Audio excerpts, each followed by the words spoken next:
স্বাদের রান্নায় সবাইকে আমন্ত্রণ। আশা করি সকলেই সুস্থ আছো, ভালো আছো। আজকে আমি তোমাদের সঙ্গে শেয়ার করছি খুব সহজ পদ্ধতিতে চিকেন কারি। এই চিকেন কারি বানানোর জন্য প্রথমেই চিকেন ভালো করে ধুয়ে নুন হলুদ মাখিয়ে রেখে দেবো। চিকেনটাকে ভালো করে ধুয়ে পরিষ্কার করে জলটাকে খুব ভালো করে নিংড়ে নিতে হবে। এরপর এতে দিয়ে দিচ্ছি 1 চামচ লবণ। এরপর এতে দিয়ে দেবো, এখানে আমি 750 গ্রাম চিকেন ব্যবহার করেছি। এরপর এতে দিয়ে দিচ্ছি 1 চামচ হলুদের গুঁড়ো।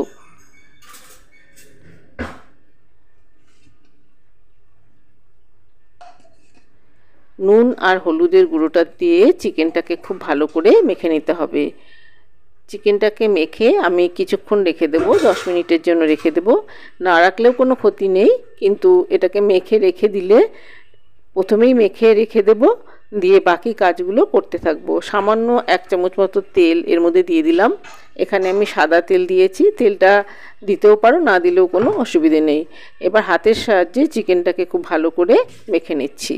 সামান্য একটু তেল দিলে চিকেনটা সফট হয়, সেজন্য আমি 1 চামচ মতো সাদা তেল এর মধ্যে দিয়ে দিলাম। এবার চিকেনটাকে হাতের সাহায্যে খুব ভালো করে মেখে নিচ্ছি।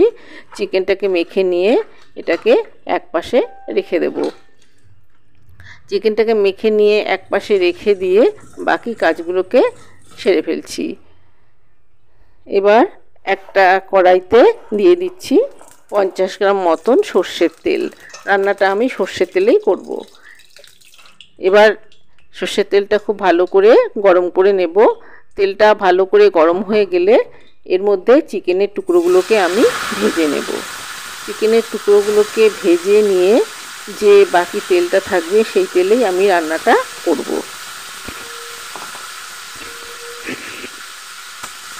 চিকেনের টুকরোগুলো দিয়ে এগুলোকে ভেজে নিচ্ছি। অপরদিকে একটা মিক্সিং জারের মধ্যে নিয়ে নিচ্ছি একটা মিডিয়াম সাইজের পেঁয়াজ। পেঁয়াজটাকে আমি স্লাইস করে কেটে নিয়েছি। দিয়ে দিচ্ছি রসুনের কোয়া। এখানে একটা বড় সাইজের রসুনকে আমি কোয়াগুলোকে এর মধ্যে দিয়ে দিলাম। এরপর দিয়ে দিচ্ছি 1 ইঞ্চি আদার টুকরো। একটা মিহি পেস্ট তৈরি করে নেব। অপরদিকে মাংসগুলো দেখো ভাজা হয়ে গেছে, এগুলোকে তুলে নিচ্ছি। মাংসগুলো তুলে নিয়ে যে তেলটা বেরিয়ে আসবে সেই তেলেই মাংসটা রান্না করব। চিকেন এইভাবে ভেজে নিয়ে এই মাংসের যে তেলটা বেরোবে, এইভাবে একবার মাংস নিজেরা তৈরি করে দেখো। আশা করি তোমাদেরও খুবই ভালো লাগবে। এবার যে তেলটা বেরিয়েছে তার মধ্যে সামান্য একটু তেল আমি দিয়ে দিচ্ছি। আমি এটা সর্ষের তেলে করছি, এটা তোমরা সাদা তেলেও করতে পারো। সাদা তেলেও এই রান্নাটা খুব ভালো হয়।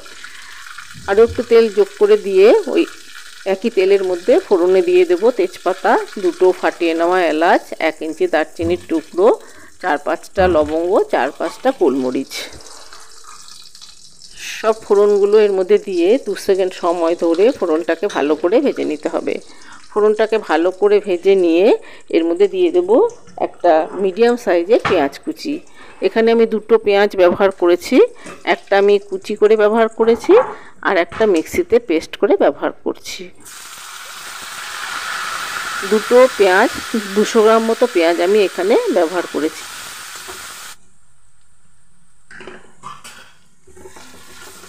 করে রাখা পেঁয়াজগুলো কেটেছিলাম সেটাও এর মধ্যে দিয়ে দেব। পেঁয়াজটা দিয়ে খুব ভালো করে ভেজে নিতে হবে। খুব বেশি ভাজার দরকার নেই, একদম লাল করে ভাজবো না। পেঁয়াজটা যখন মজে আসবে তখন এর মধ্যে দিয়ে দেব রসুন, পেঁয়াজ আর আদার যে পেস্টটা তৈরি করেছিলাম সেটা এর মধ্যে দিয়ে দেব। পেঁয়াজটাকে একটু ভেজে নিতে হবে। পেঁয়াজটা ভেজে নেওয়ার পর যে মশলাটা তৈরি করেছিলাম সেটা এর মধ্যে দিয়ে দিচ্ছি। মশলা খুব ভালো করে কষিয়ে নিতে হবে।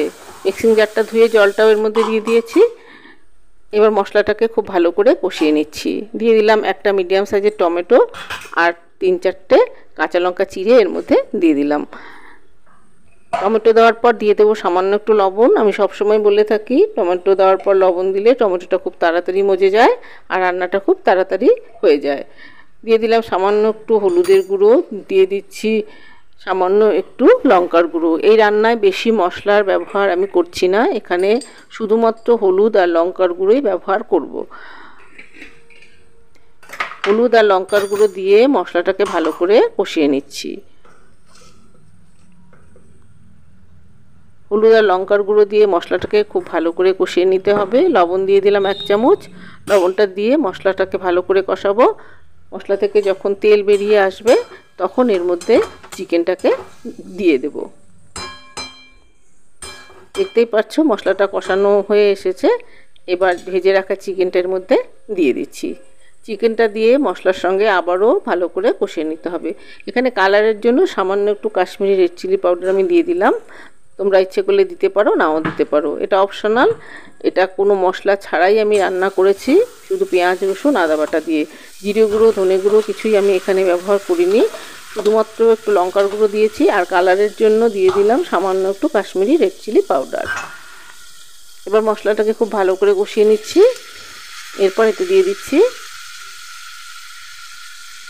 ভেজে রাখা চিকেন।